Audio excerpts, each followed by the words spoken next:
On est en lendemain de tempête, évidemment, on l'avait prévu. Elle a frappé fort et elle a soufflé fort cette nuit dans l'est du Québec. Meggy, la Côte-Nord qui est toujours coupée du reste de la province, d'ailleurs, au moment où l'on se parle.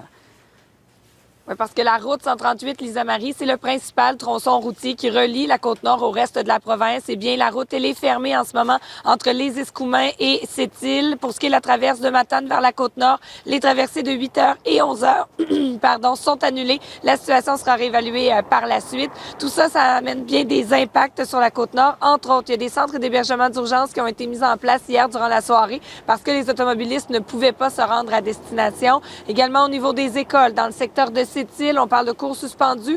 Pour ce qui est de Bécomo, les écoles sont fermées parce que la route, elle est fermée. Pour vous donner une idée, ça a des impacts également chez l'Aluminerie Alouette, par exemple, qui a surveillé les conditions routières toute la nuit. En ce moment, on nous dit qu'il y a un tronçon de la 138 qui relie Sept-Îles au chemin de la Pointe-Noire, donc vers l'Aluminerie, qui est ouvert, ce qui permet un changement de quart de travail. Mais imaginez-vous, là, ce sont 600 travailleurs ce matin, employés de bureaux de production, qui devaient se rendre à l'usine.